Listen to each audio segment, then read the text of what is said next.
বোলপুর লোকসভা কেন্দ্রে প্রচার শুরু।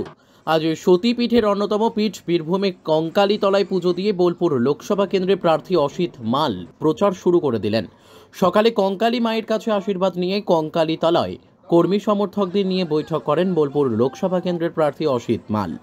এই বৈঠকে উপস্থিত ছিলেন বীরভূম জেলা সভাধিপতি কাজল শেখ, নানুরের বিধায়ক বিধানচন্দ্র মাঝি, ব্লক সভাপতি মিহির রায় সহ অন্যান্য তৃণমূলের কর্মীবৃন্দ।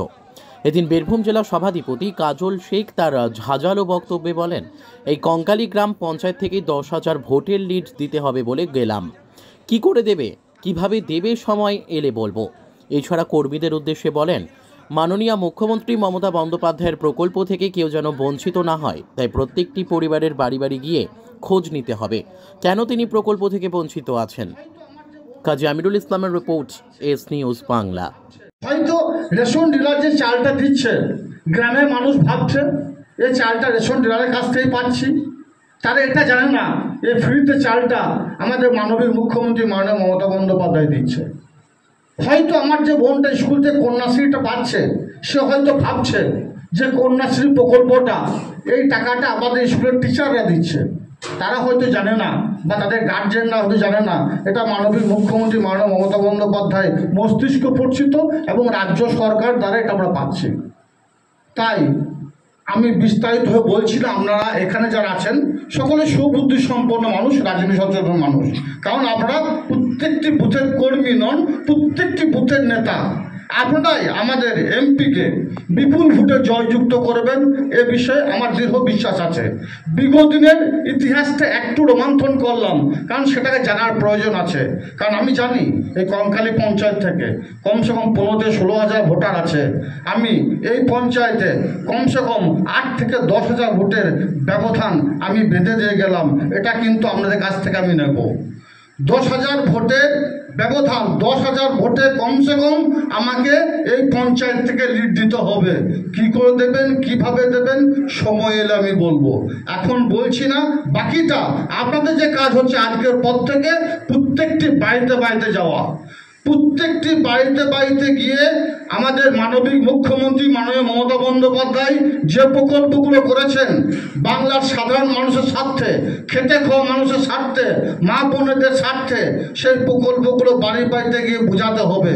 কোনো প্রকল্পের আওতায় যদি এখনো পর্যন্ত কেউ না এসে থাকে, তাকে সেই প্রকল্পের আওতায় আনতে হবে। দেখতে হবে আমার কোনো বিধবা বোন, সে যদি বিধবা ভাতা থেকে বঞ্চিত থাকে, কী কারণে বঞ্চিত আছে, কী জন্য বঞ্চিত আছে, তার কোন পেপারটা মিস্টেক আছে, সেটা আমাদেরকে দেখে দিতে হবে। দেখতে হবে আমার কোন বয়স্ক বাবাটা বা বয়স্ক মাটা সে বার্ধক্য ভাতা থেকে বঞ্চিত যদি থেকে থাকে, কেন বঞ্চিত হয়ে আছে, কোন আদিবাসী ভাইটা জয় প্রকল্পের আওতায় আসে না। দাদা 10,000 ভোটের বার্তা দিলেন, মানে এরা কিভাবে নেবে মানুষ?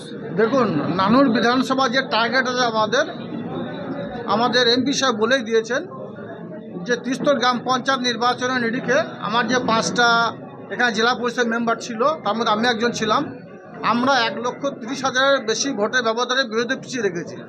সেই হিসাবে নিরিখে এই অঞ্চল 10,000 থেকে বেশি ভোটে লিড আমাকে দিয়েছিল, সেই লিডটাকে ধরে রাখতে হবে।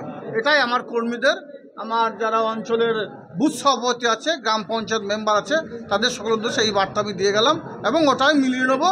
যেটা বললাম সেটা করে দেখিয়ে দেবো, কারণ কাজল শেখ সহ আমার যারা সহযোদ্ধা সহকর্মীরা যেটা বলে সেটা করে দেখায়। 1 লক্ষের বেশি লিড হবে বলেছি, লিড দেখিয়ে দেবো। গণনা কেন্দ্রে এসে দেখবেন, মিলিয়ে নেবেন। আপনি বললেন ভোটের আগের দিন এসে বুঝিয়ে দেবো, কিছু টোটকা বা দাওয়া কিছু দিচ্ছেন?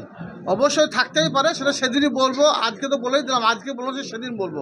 ভোটের আগের দিন আসবো, এসে আমার কর্মীরা কতটা স্ট্রং হয়েছে, তারা কীভাবে ভোট করবে, রণকৌশল কী হবে, যেভাবে আমাদের অভিভাবক আমাদের বোঝাতেন সেভাবে আমরাও বোঝাবো। দাদা, সিএ নাগরিকত্ব বিল বিজেপি সরকার চালু করে, কি বলবেন এই বিলের পক্ষে?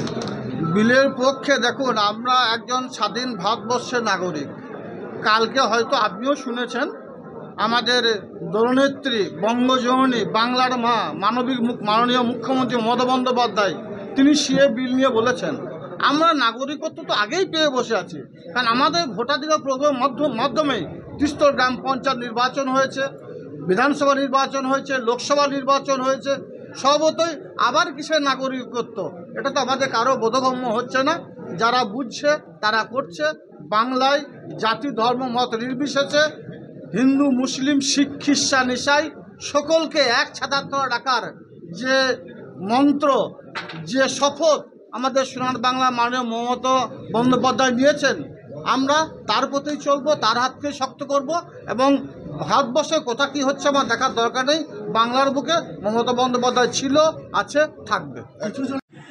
কিন্তু আজকে আনুষ্ঠানিকভাবে নানুর বিধানসভা কেন্দ্রের কঙ্কালীতলা অঞ্চলে আপনাদের সঙ্গে মিলিত হওয়ার যে সুযোগ আপনারা করে দিয়েছেন, আমি আপনাদের কাছে আরেকবার কৃতজ্ঞতা জানাই। আমার প্রতিক্রিয়া জানিয়েছি খবরের কাগজ এবং দূরদর্শনের মাধ্যমে যে আমি সর্বপ্রথম আমাদের দলের সুপ্রিমো সর্বোচ্চ নেত্রী, জননেত্রী, মানবিক মুখ্যমন্ত্রী, তার কাছে আমি কৃতজ্ঞ যে আবার মনোনয়ন দেওয়ার কথা ঘোষণা করেছেন। আমি কৃতজ্ঞতা জানিয়েছি আমাদের সেনাপতি, সর্বভারতীয় তৃণমূল কংগ্রেসের সাধারণ সম্পাদক অভিষেক ব্যানার্জিকে। তারপরে আমি বলেছি আমার বীরভূম জেলার কোর কমিটি সহ সভাধিপতি, ব্লক প্রেসিডেন্ট, অঞ্চল প্রেসিডেন্ট, বুথ প্রেসিডেন্ট, শাখা সংগঠনের নেতৃত্ব, সর্বস্তরের কর্মী,